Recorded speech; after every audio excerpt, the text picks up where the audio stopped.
राम राम दोस्तों और मेरी माताएं बहनें, आशा है कि आपके ऊपर बाबा नीम करोली जी की अपार कृपा होगी। आपके घर परिवार में सभी कुशल मंगल होंगे, यही मैं प्रार्थना करता हूँ बारंबार बाबा नीम करोली जी की शरण में। दोस्तों और मेरी माताएं बहनें, सभी देवी देवता विराजे हैं, उनका आह्वान कर लिया है।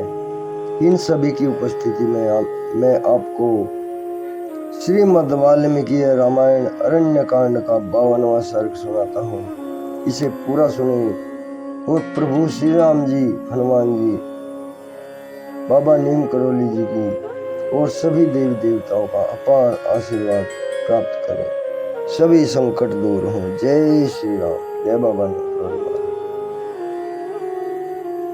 श्री राम। 52वां सर्ग, रावण द्वारा सीता का हरण। इसे पूरा सुनिए, आपके सभी संकट दूर करेंगे भगवान श्री राम, बाबा नीम करोली। रावण के द्वारा मारे गए गिद्धराज की ओर देखकर चंद्रमुखी सीता अत्यंत दुखी होकर विलाप करने लगी। मनुष्य को सुख दुख की प्राप्ति के सूचक लक्षण स्वप्न, पक्षियों के स्वर तथा उनके दाएं बाएं दर्शन आदि शुभाशुभ निमित्त अवश्य दिखाई देते हैं। रघुकुल भूषण श्री राम, मेरे अपहरण की सूचना देने के लिए निश्चय ही ये मृग और पक्षी अशुभ सूचक मार्ग से दौड़ रहे हैं, परंतु उनके द्वारा सूचित होने पर भी अपने इस महान संकट को अवश्य ही आप नहीं जानते, क्योंकि जानने पर आप इसकी उपेक्षा नहीं कर सकते थे। हाँ राम, मेरा कैसा अभाग्य है जो कृपा करके मुझे बचाने के लिए यहाँ आए थे। वे पक्षी प्रवर जटायु इस निशाचर द्वारा मारे जाकर पृथ्वी पर पड़े हैं। हे राम, हे लक्ष्मण, अब आप ही दोनों मेरी रक्षा करें। यूं कहकर अत्यंत डरी हुई सुंदरी सीता इस प्रकार क्रंदन करने लगी, जिससे निकटवर्ती देवता और मनुष्य सुन सके। उनके पुष्प आहार और आभूषण मसल कर छिन्न भिन्न हो गए थे। वे अनाथ की भांति विलाप कर रही थी। उनकी अवस्था में राक्षस राज रावण उन विदेह कुमारी सीता की ओर दौड़ा। वे लिपटी हुई लता की भांति बड़े बड़े वृक्षों से लिपट जाती और बारंबार कहती, मुझे इस संकट से बचाओ, मुझे इस संकट से छुड़ाओ, छुड़ाओ। इतने में ही वह निशाचर राज उनके पास जा पहुंचा। वन में श्री राम से रहित होकर सीता को राम राम की रट लगाती देख उस काल के समान विकराल राक्षस ने अपने ही विनाश के लिए उनके केश पकड़ लिए। सीता का इस प्रकार तिरस्कार होने पर समस्त चराचर जगत मर्यादा रहित और अंधकार से आच्छन्न सा हो गया था। वहां वायु की गति रुक गई और सूर्य की भी प्रभा फीकी पड़ गई। श्रीमान पितामह ब्रह्मा जी दिव्य दृष्टि से विदेह नंदिनी का वह राक्षस के द्वारा केश कर्षण रूप अपमान देखकर बोले, बस अब कार्य सिद्ध हो गया। सीता के केशों का खींचा जाना देखकर दंडकारण्य निवास करने वाले वे सब महर्षि मन ही मन व्यथित हो उठे। साथ ही अकस्मात रावण का विनाश निकट आया जान उनको बड़ा हर्ष हुआ। बेचारी सीता हराम कहकर रो रही थी, लक्ष्मण को भी पुकार रही थी। उसी अवस्था में राक्षसों का राजा रावण उन्हें लेकर आकाश मार्ग से चल दिया। तपाए हुए सोने के आभूषणों से उनका सारा अंग विभूषित था। वे पीले रंग की रेशमी साड़ी पहने हुए थी। अतः उस समय राजकुमारी सीता सुदामा पर्वत के प्रकट हुई विद्युत के समान प्रकाशित हो रही थी। उनके फहराते हुए पीले वस्त्र उपलक्षित रावण दानव से उद्भासित होने वाले पर्वत के समान अधिक शोभा पाने लगे। उन परम कल्याणकारी विदेह कुमारी के अंगों में जो कमल पुष्प थे, उनके किंचित अरुण और सुगंधित दल बिखर बिखर कर रावण पर गिरने लगे।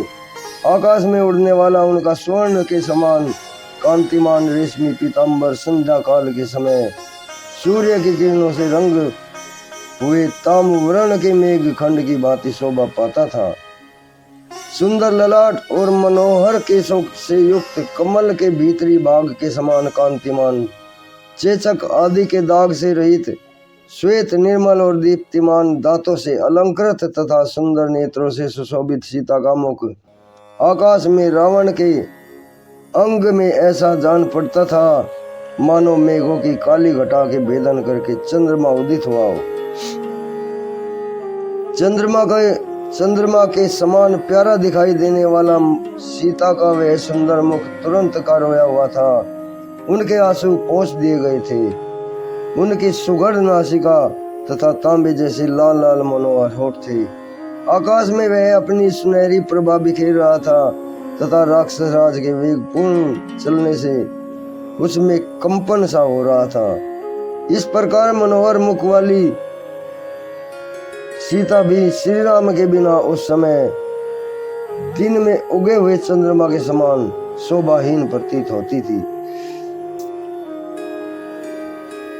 सीता का अंग स्वर्ण के समान दीप्तिमान था और राक्षस राज रावण का शरीर बिल्कुल काला था।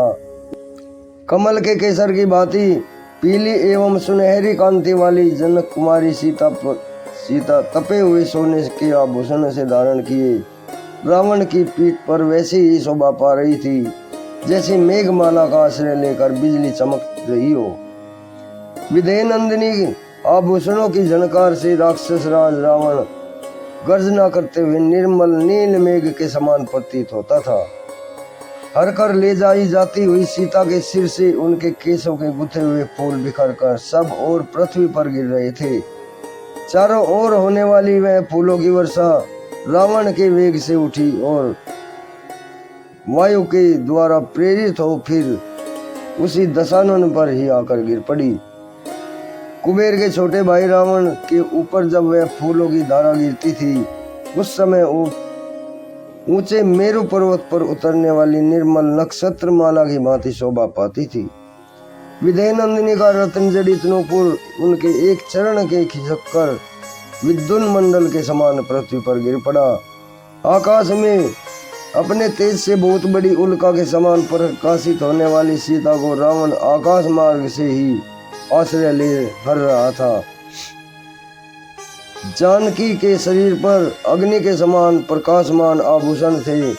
वे उस समय खन खन की आवाज करते हुए एक एक करके गिरने लगे मानो आकाश से ताराएं टूट टूट कर पृथ्वी पर गिर रही हों। उन विदेह नंदिनी सीता के स्तनों के बीच खिसक कर गिरता हुआ चंद्रमा के समान उज्जवल हर गगन मंडल में उतरती हुई गंगा के समान प्रतीत हुआ। रावण के वेग से उत्पन्न हुई उत्पात सूचक वायु के झनकारों से हिलते हुए वृक्षों पर नाना प्रकार के पक्षी कोलाहल करने लगे। उन्हें देखकर ऐसा जान पड़ता था मानो वे वृक्ष अपने सिरों को हिला हिलाकर संकेत करते हुए सीता से कह रहे हो कि तुम डरो मत। जिनके कमल सूख गए थे और मत्स्य आदि जलचर जीव डर गए थे वे पुष्पकर्णियां उत्साहित हीन हुई मिथिलेश कुमारी सीता को मानो अपनी सखी मानकर उनके लिए शोक प्रकट कर रही थी। उस सीता हरण के समय रावण पर रोष सा करके सिंह व्याघ्र मृग और पक्षी सब ओर से सीता की परछाई का अनुसरण करते हुए उनके पीछे दौड़ रहे थे। जब सीता हरी जाने लगी उस समय वहां के पर्वत झरनों के रूप में आंसू बहाते हुए दिखे। ऊंचे शिखरों के रूप में अपनी भुजाएं ऊपर उठा मानो जोर जोर से चीत्कार कर रहे हो। सीता का हरण होता देख श्रीमान सूर्यदेव दुखी हो गए। उनकी प्रभा नष्ट सी हो गई तथा उनका मुखमंडल पीला पड़ गया। हाय हाय, श्री रामचंद्र जी की धर्मपत्नी विदेह नंदिनी सीता को रावण हर कर ले जा रहा है। तब यही कहना पड़ता है कि संसार में धर्म नहीं है, सत्य भी कहाँ है। सरलता का दया का भी सर्वथा लोप हो गया है। इस प्रकार वहां झुंड के झुंड एकत्र हो सब प्राणी विलाप कर रहे थे। मर्गों के बच्चे भयभीत हो दीन मुख से रो रहे थे। श्रीमान श्री राम को जोर जोर से पुकारती हुई वैसे भारी दुख में पड़ी हुई सीता को अपना विलक्षण आंखों से बारंबार देख देख कर बहके मारे वन देवताओं के अंग थर थर कांपने लगे। विधेय नंदिनी मधुर स्वर में हा राम हा लक्ष्मण की पुकार करती हुई बारंबार बोतल की ओर देख रही थी। उनके केस खुलकर सब ओर फैले हुए थे और ललाट की बेंदी मिट गई थी। वैसे ही अवस्था में रावण अपने ही विनाश के लिए सीता को लिए जा रहा था। उस समय मनोहर दांत और पवित्र मुस्कान वाली मिथिलेश कुमारी सीता, जो अपने बंधुओं से बिछुड़कर दोनों भाई श्री राम और लक्ष्मण को ना देखकर भय के भार से व्यथित हो उठी, उनके मुखमंडल की कांति फीकी पड़ गई। इस प्रकार श्री वाल्मीकि निर्मित आर्ष रामायण आदि काल में अरण्य कांड में 52वां सर्ग पूर्ण हुआ। राम प्रभु सबका भला।